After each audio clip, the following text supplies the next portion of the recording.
books, records, films, these things matter. Call me shallow. It's the fucking truth. And that uncertainty, that refusal to pretend otherwise connected deeply with audiences who felt the same way.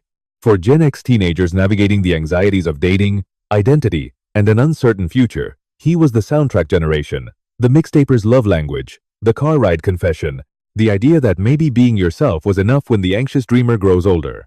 What's left? Today, we're looking at John Cusack's most defining roles. How so many of us grew up alongside him in a world that was changing faster than we were. How that once relatable persona slowly slipped out of mainstream Hollywood, and where that's left him today. Let's fade to black. John Cusack was born in 1966 inches, Evanston, Illinois, just outside Chicago.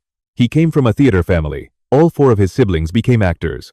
His parents co-founded the Pivan Theater Workshop, a creative incubator that emphasized intelligence, observation, and emotional honesty over traditional Hollywood grooming. Cusack grew up writing, reading, thinking. He was sharp, detached, and thoughtful. And from the very beginning, his screen presence reflected that. He wasn't packaged, he wasn't polished, he was just himself. His early roles leaned into that sensibility. Characters who were comfortable on the margins. Humor rooted in discomfort and self-awareness rather than punchlines. And this is important because it explains why Cusack never fit comfortably into Hollywood's machinery.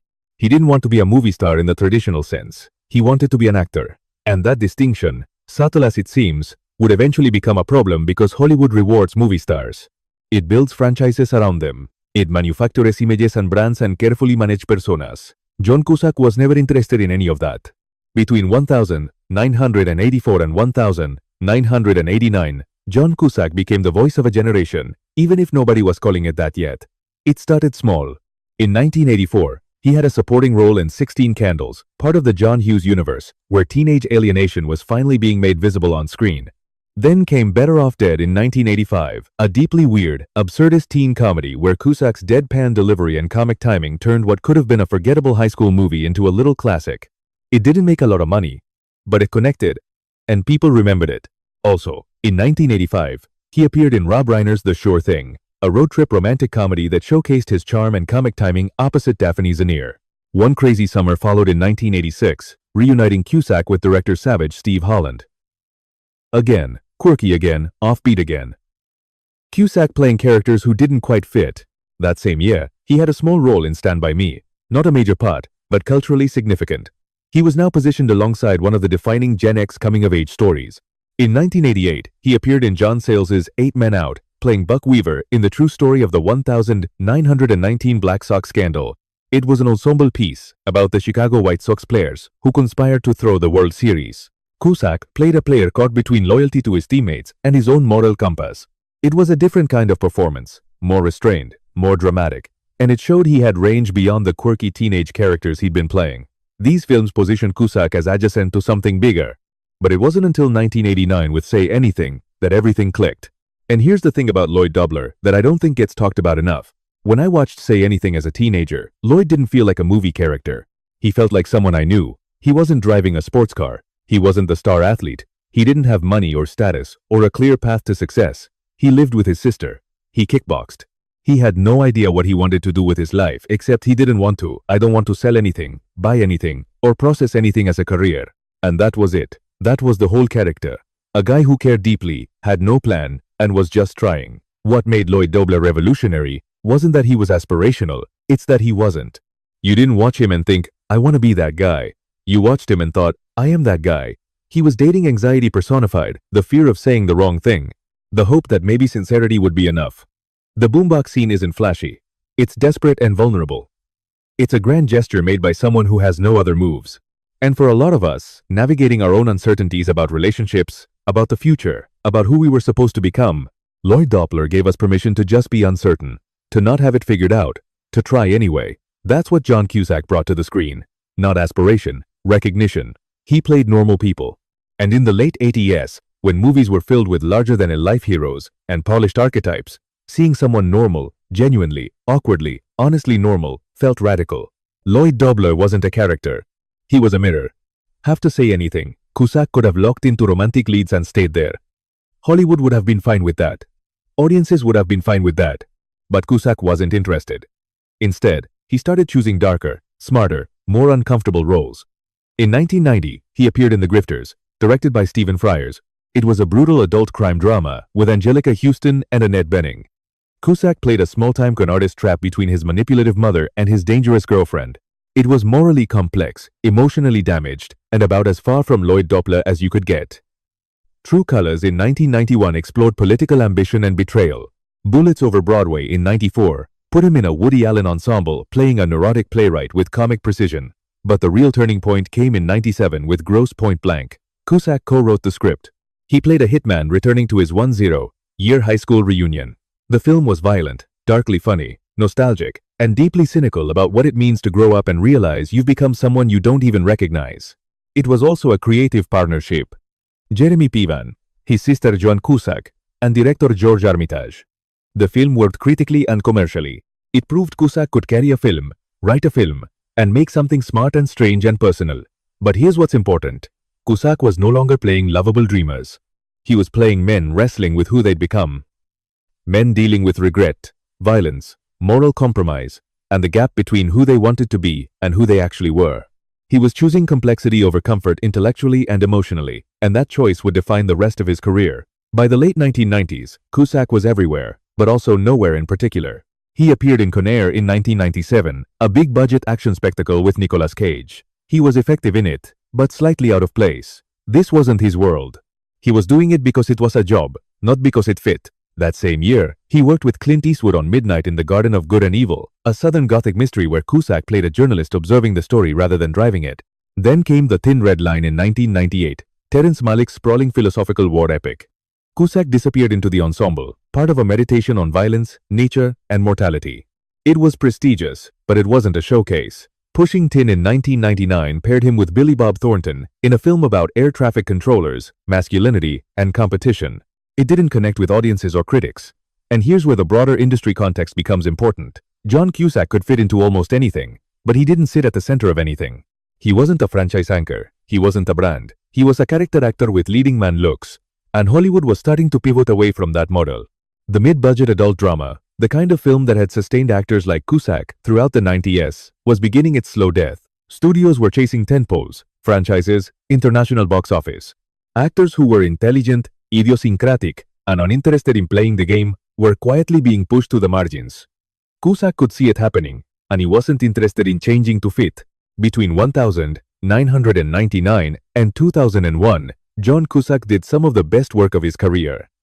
Being John Malkovich in 1999 was surreal, existential, and brilliant. Directed by Spike Jonze, written by Charlie Kaufman, it was one of the strangest films of the decade.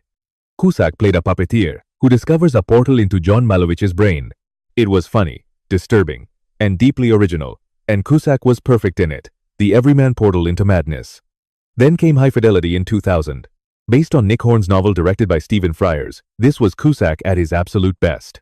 He played Rob Gordon, a record store owner who makes top 5 lists to avoid dealing with his emotional immaturity.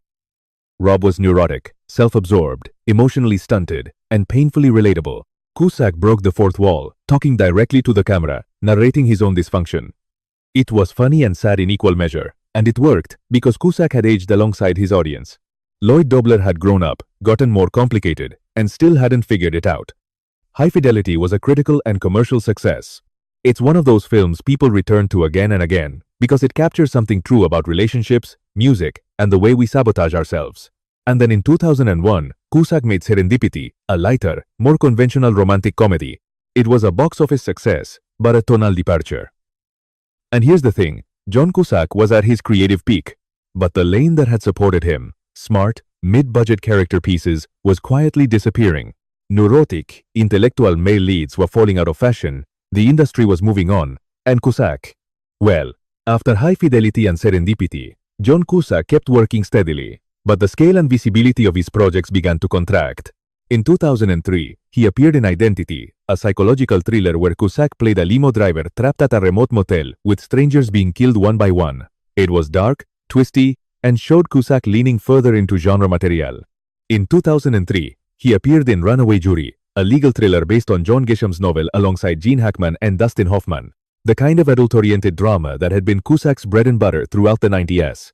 It performed well enough, but it also felt like the end of an era. Then came 1,408 Inches, 2007, a Stephen King horror adaptation, where Cusack played a skeptical writer trapped in a haunted hotel room. It was a genre piece, but a good one. Cusack carried almost the entire film alone, and it was a commercial success. It proved he could still anchor a movie. In 2009, he appeared in 2012, Roland Emmerich's massive disaster spectacle. It was pure blockbuster territory. Cities crumbling, CGI tsunamis, the world ending. Cusack could fit into the genre technically, but he never quite seemed comfortable in that kind of material. He was capable, but something felt off, like watching someone speak a language they understand, but don't naturally think in. And then in 2010 came Hot Tub Time Machine, a raunchy, ridiculous comedy about middle-aged men traveling back to the 80s. It was self-aware, funny, and completely unpretentious. Cusack was game for it. He understood what it was, and leaned into it. The film became a cult hit and showed Cusack was willing to poke fun at his own image. But after that, the projects got smaller, quieter, less visible. He appeared in lower-budget thrillers like The Frozen Grounds, The Raven, and Cell. Some went straight to VOD, some had limited theatrical releases. They weren't bad films necessarily, but they weren't cultural events either. By the mid-2000s, something had shifted. John Cusack openly admitted in interviews that he was no longer a hot commodity. He had trouble financing the projects he cared about. Cusack also started working internationally. He appeared in Chinese co-productions. He worked on European films. He did television, including the series Utopia, a dark, stylish thriller that was critically acclaimed, but underseen. So what really happened to John Cusack? The truth is, John Cusack didn't disappear. The industry changed around him. The kinds of films he thrived in stopped being made. The kinds of characters he played stopped being commercially viable. And he refused to become someone else just to stay visible. He avoided publicity tours. He didn't do social media the way the studios wanted him to. He was seen as difficult and uncooperative. He also became more politically active. He wrote articles. He engaged in public discourse on progressive politics. He took controversial stances, and that further alienated him from mainstream Hollywood, which prefers its actors to stay neutral and marketable. But his cultural imprint remains. Lloyd Dobler is still a reference point. That image, the boombox, the sincerity, the vulnerability is permanent. His characters gave a generation permission to be uncertain, to care deeply, to try anyway. There's a difference between actors you admire and actors you grow up with. John Cusack is the latter. His work shaped how people understood themselves, their relationships, their anxieties. That kind of connection doesn't fade. Cusack's characters were kind without being weak. If you look at Lloyd Dobler in Say Anything, Martin Blank in Grosse Pointe Blank, and Rob Gordon in High Fidelity, you're looking at the same person. Three versions of John Cusack himself: the romantic, the cynic, and the overinker. All three have these rambling monologues where Cusack just talks, thinks out loud, and tries to make sense of himself. Unrehearsed, unfiltered, and real. I think that's who John Cusack actually is, a combination of all three. And that's why he's always been so endearing. In those performances, we're not watching someone act where we're watching someone be himself. Thank you for watching. I really appreciate it. If you enjoyed this video, please like, comment, and subscribe. I'd love to hear your thoughts on John Cusack and what his work meant to you. And as always, I really do look forward to seeing you all in the next one.